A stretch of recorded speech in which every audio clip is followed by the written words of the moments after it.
The evolution of the universe is inside you. You can create the universe. The knowledge is there. The question is, how do you get to it? How do you retrieve it? As you're sitting here, as I'm walking about, this knowledge is keeping me alive. It's pumping blood, it's repairing cells, it's making me talk, it's moving my fingers, it's making me think. Without me doing anything. There's an amazing processor in there that can do extraordinary stuff. It can think, it can imagine, it can create. The knowledge is there. How do we get to it?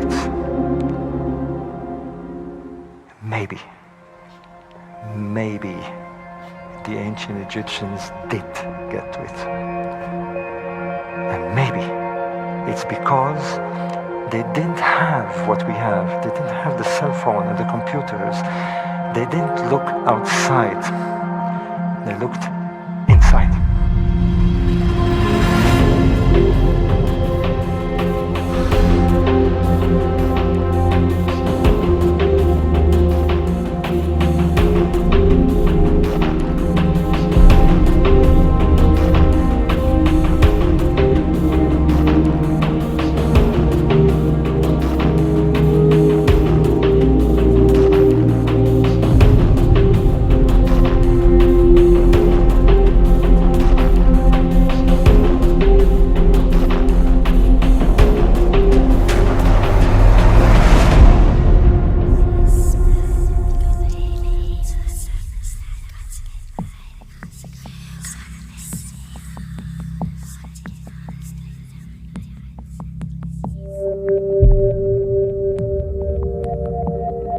They had missed it. They didn't see it. They didn't see it because they didn't want to see it. They wanted to see this as tombs. We have a star map. We have a star map that represents the belt of Orion. We have a star map that represents the belt of Orion, and the pyramid speaks in universal language. It speaks with prime numbers. It speaks with astronomy.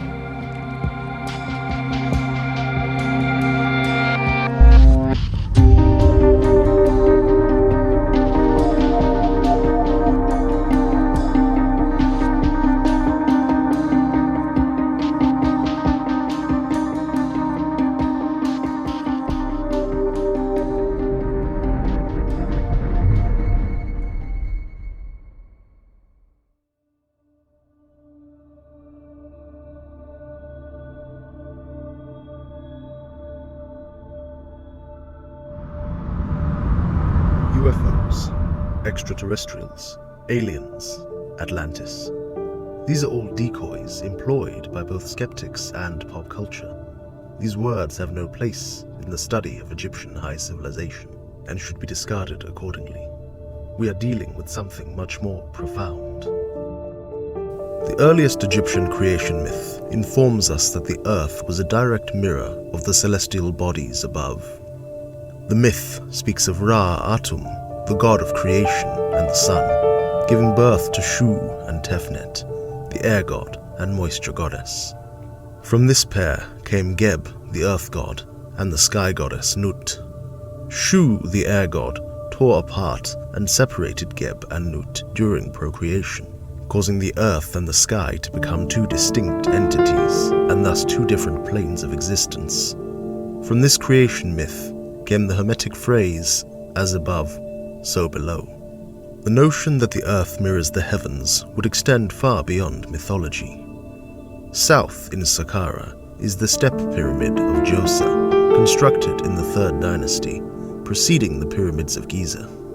In the pyramid complex is a square box made out of stone with a curious design. The box is tilted slightly upwards, angled 13 degrees towards the northern sky, with 2 holes drilled on the side, facing upward towards the stars. When looking through one of these holes, you will be confronted with the face of Djoser himself, a statue bust of the king sits inside the box, surveying the skies with the two peepholes that have been drilled. Clearly, the builders wanted to infer a connection between the stars and the dead king. In the 1980s, construction engineer Robert Bauval was analysing some aerial photography that was taken over the Giza necropolis by a British pilot. With his engineering background, Bauval noticed something odd. The smaller pyramid of Menkaure was slightly offset, deviating from a diagonal line in the center. The deviation is impossible to detect from the ground, but was noticeable enough from an aerial view. This deviation caught Bauval by surprise.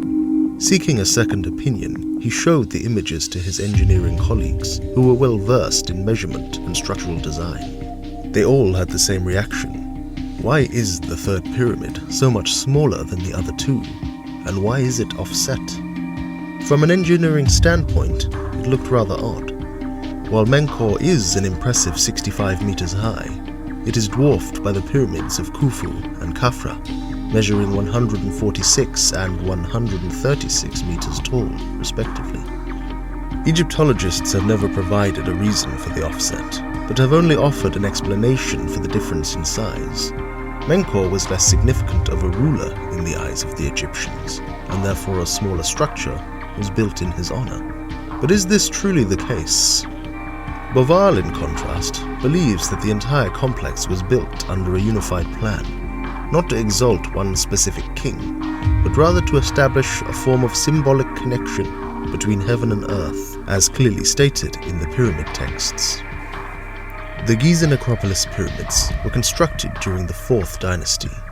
The Great Pyramid of Khufu measures 146 meters high and is made up of 6 million tons of limestone. Some of the blocks weigh as much as 80 tons, approximately the weight of 50 family-sized cars. To circle the perimeter of the Great Pyramid on foot takes upward of 30 minutes. If this monument was built for a pharaoh, why wouldn't there be at least one official inscription somewhere on the structure?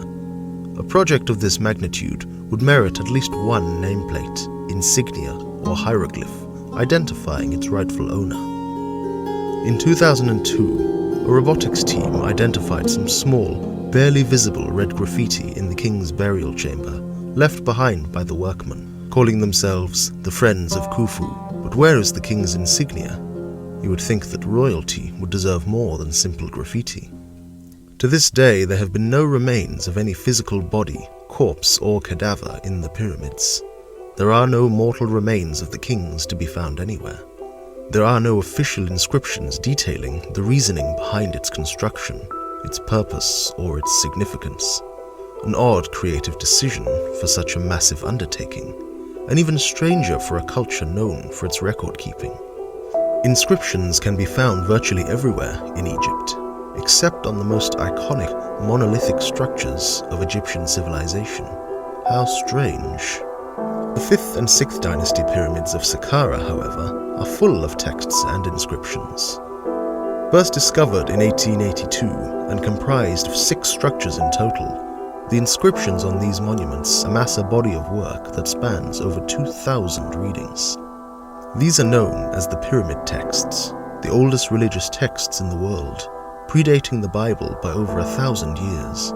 They are the only source of information we have regarding the origin of the pyramids, and they are the most comprehensive source of information regarding the early Egyptians. It's almost as if the builders of 5th and 6th dynasty pyramids wanted to say what couldn't be said in the 4th dynasty, as if some secret was being kept by the 4th dynasty builders.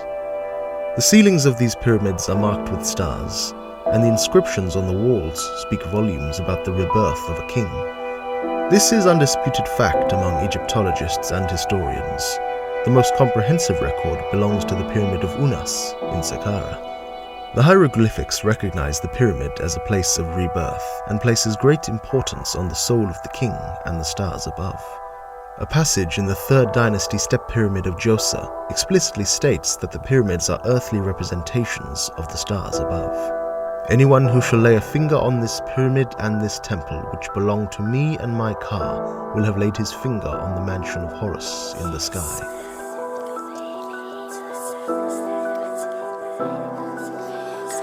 The goal of Egyptian mysticism was to achieve immortality.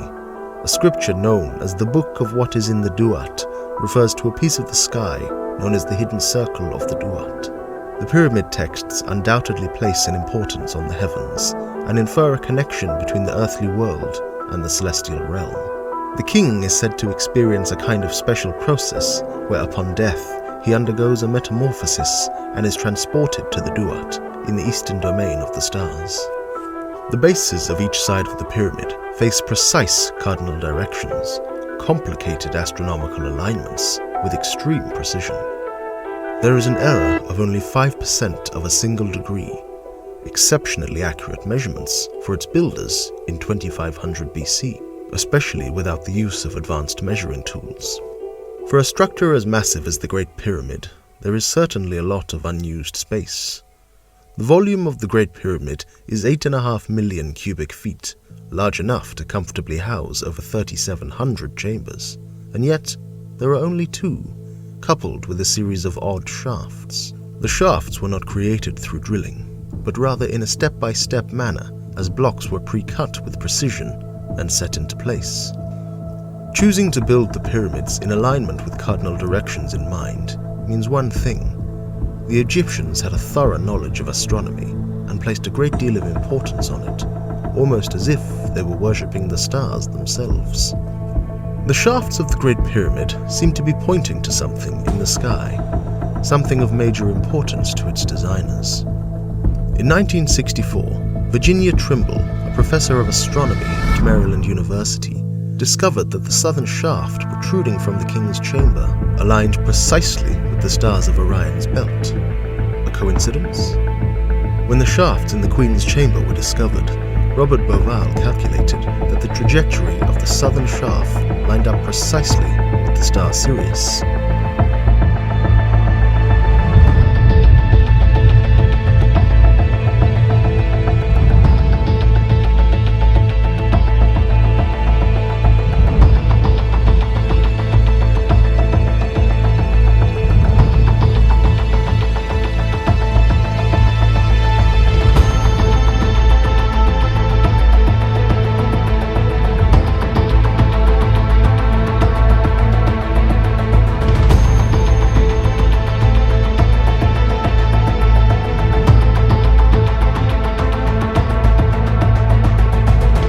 South of Egypt, in the African Horn region, another series of changes took place every summer.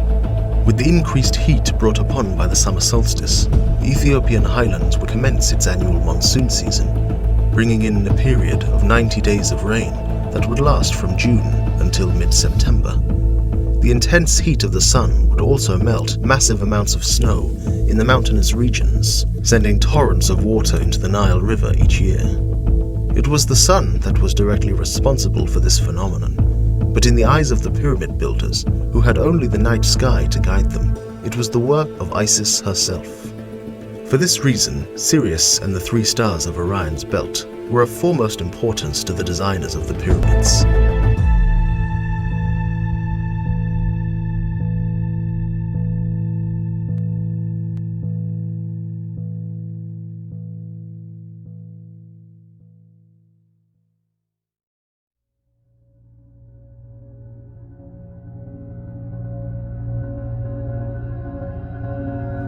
Imagine carrying 50-ton blocks of limestone up hundreds of steps to construct a passageway that corresponds with and aligns to a constellation thousands of light years away. The margin of error for this absurdly difficult task must have been extremely low. One slight misalignment of one block would render the entire shaft useless and would impede the rest of the construction process. Imagine the accidental casualties and deaths that this construction project must have inflicted on the city's working population. What else are we missing in this already strange equation? Robert Bauval continued to examine the structure and design of the three pyramids intensely. He still could not find a practical explanation for the offset and the smaller size of the third pyramid of Menkaure. He then arrived at an astounding discovery. The three pyramids on the ground oddly resembled the three stars of Orion's belt. Bauval took this observation one step further. Using astronomy software that tracks the movement of constellations and stars, he scaled the sky over Giza to a point in which the stars of Orion's belt would match the alignment of the three pyramids. He hit his target. At a fixed point in 10,500 BC, the three stars of Orion's belt, Alnitak, Alnilam, and Mintaka, corresponded with the pyramids of Khufu, Khafra, and Menkaure in Giza. Even the small offset in the third pyramid was reflected in the third star of Mintaka. The strange coincidence did not stop there. During the same epoch of 10,500 BC, the most visible edge of the Milky Way galaxy ran exactly parallel with the Nile River on the ground. To the Egyptians, it appeared that the Nile River was literally flowing down from heaven. This mere coincidence planted the seed in the minds of the Egyptians that the events on Earth were reflected and mirrored in the stars. Soon enough, physicists, scientists, Egyptologists, and mathematicians were aroused by Bauval's new groundbreaking discovery. The University of Salento's Department of Physics and Mathematics conducted a falsification test to examine Bauval's Orion correlation theory in depth. They published their findings in a 30-page document. It turns out that Bauval was indeed correct. They found, quote, no astronomical arguments to reject his hypothesis.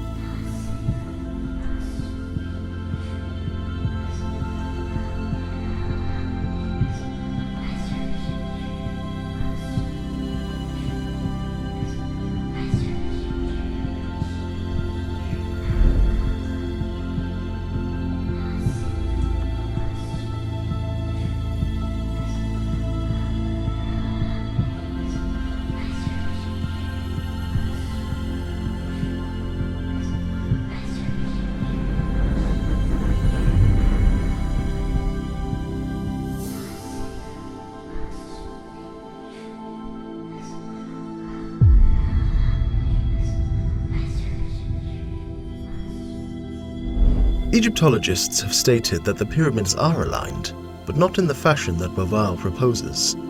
To them, the southeastern tips of the three pyramids do align diagonally at a 45-degree angle towards Heliopolis in an arrangement called the Giza diagonal. Bauval, drawing a line across the southeastern tips, revealed that this is not the case. The second pyramid of Khafra misses the diagonal trajectory towards Heliopolis by 12 meters and overlaps the pyramid of Menkaure by 23 meters, nearly 50 feet. Leading Egyptologist Dr. Mark Lerner attributes this discrepancy as a surveying error by the builders who miscalculated their measurements. But to a civilization who built these monuments aligned to precise cardinal directions within 5% of a degree, a discrepancy of 50 feet simply will not do. Perhaps they were not looking southwest to Heliopolis, but directly south to their Osiris in the sky, the belt of Orion.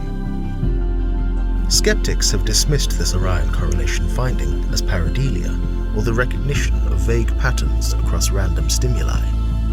They could argue that any random three stars in the sky could be linked to any landmark at any given time. The correlation between the pyramids and the belt of Orion is no work of precision, but rather a vivid imagination, they would argue. For instance, take a look at the stars of Orion's belt in relation to the World Trade Center. Even the small offset of the third building is represented. There is a difference, however. The pyramids contain unique mathematical values which coincide strongly with astronomy, more so than any other man-made structure on Earth.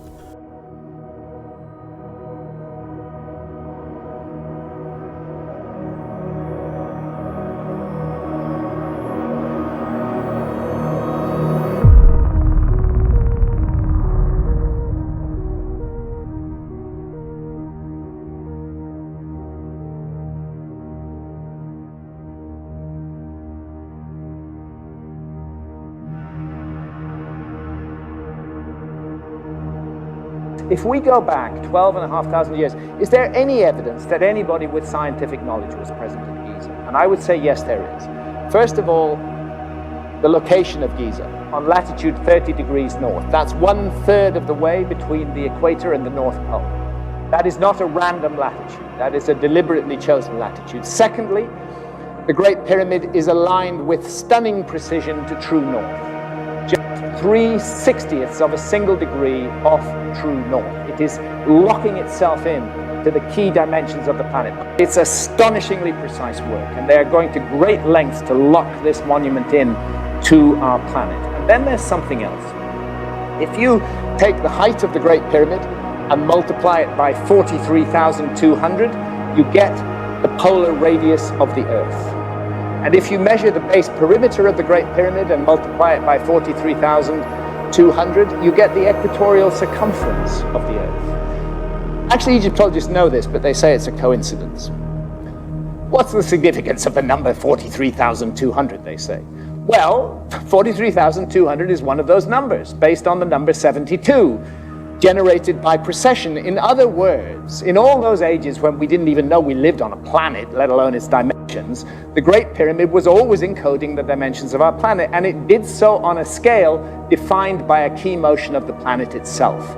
That, to my mind, is incredibly sophisticated thinking.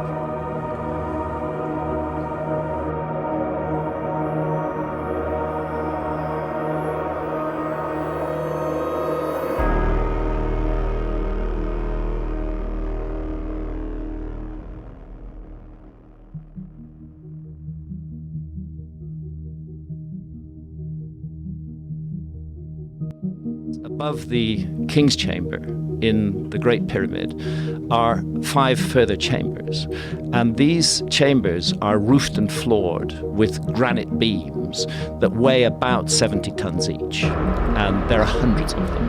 And these 70-ton granite beams, which, to put in context, a 70-ton beam is equivalent in weight to 35 large SUVs, these 70-ton granite beams have been elevated to a height of more than 350 feet above the ground and carefully and precisely placed in position. It is very hard for archaeologists to explain how that was done using purely leverage and mechanical advantage. You can say, oh, perhaps they built a ramp and hauled the stones up the ramp. But then you have to confront basic laws of physics. You can't haul a stone weighing tens of tons up a slope that exceeds 10 degrees. Then you start doing the calculation, how long a ramp do I need with a 10-degree slope to get to 350 feet above the ground?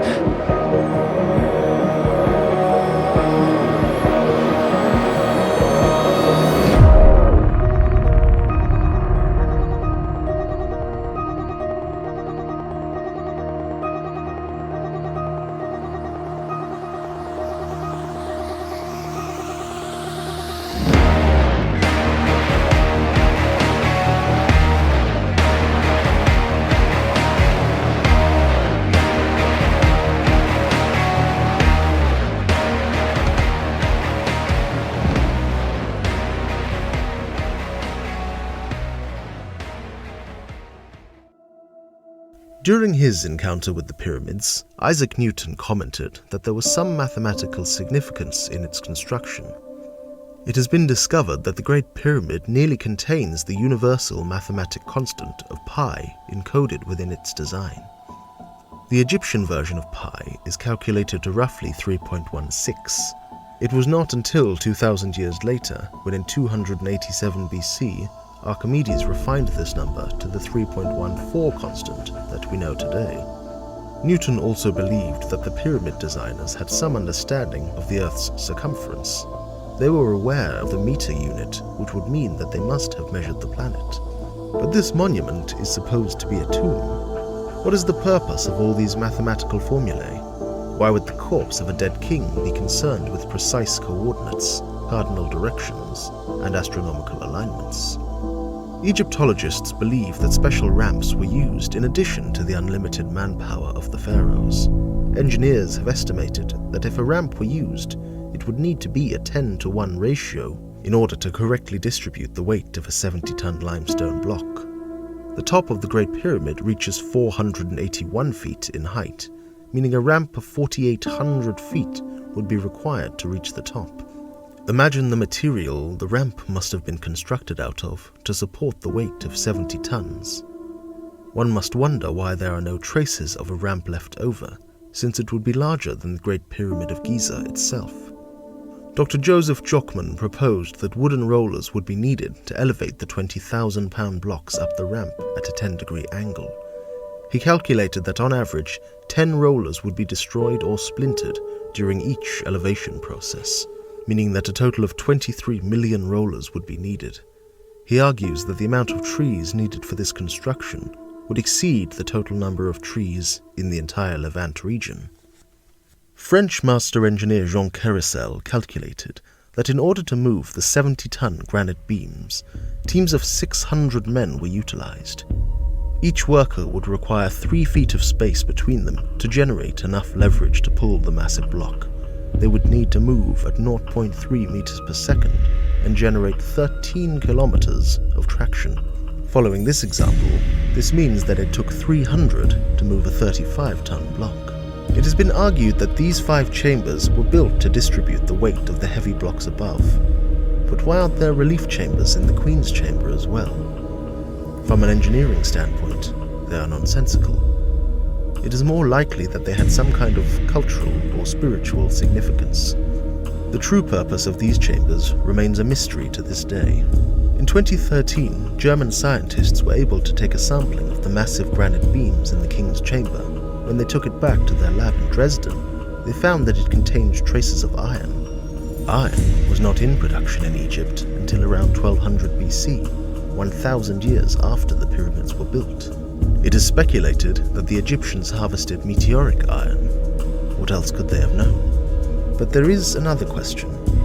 The pyramids were built in the 4th dynasty, around 2500 BC. How could they have known to place these pyramids to align perfectly to a date 8,000 years prior? Is it possible that the mounds on which the pyramids would eventually be built thousands of years later were of major importance? From our point of view, in the year 2020, a period of 8,000 years seems unfathomable. If a message were to be passed down from generation to generation over the course of centuries, or in this case millennia, it would have to be something constant, measurable and cyclical, much like the Earth's rotation and revolution around the Sun, which has remained unchanged since the beginning of time. There is a third movement associated with the Earth's revolution around the Sun that is key to understanding the level of sophistication of Egyptian astronomy. The Earth does not revolve around the Sun in a perfectly straight manner. It is tilted slightly enough to cause a wobble, just as a spinning top wobbles to one side after losing its center of gravity. This wobble produces a shift in the Earth's axis that changes by 1 degree every 72 years. This is known as axial precession and is responsible for the changing positions of stars in the sky from the Earth's point of view. In other words, the stars appear to shift over the course of generations due to this slight wobble in the Earth's axis. Earth's current pole star Polaris will inevitably change as the Earth completes its precessional cycle. Just one cycle spans 25,000 years. The visible constellations in the sky, therefore, will appear to change, and so will the positions of the vernal and autumnal equinox. This phenomenon is known as the precession of the equinoxes. The spring equinox will occur within each of the 12 signs of the zodiac throughout this 25,000-year period, spending a period of roughly 2,100 years in each. These periods are known as zodiacal ages. Given that the pyramids align to the belt of Orion precisely in 10,500 BC, 8,000 years before they were built, means one of two things. Either this was a total stroke of unintended luck by the designers of the pyramids, or this was the work of a highly sophisticated civilization with a thorough understanding of precession that used the pyramids as a means of tracking the movement of the stars.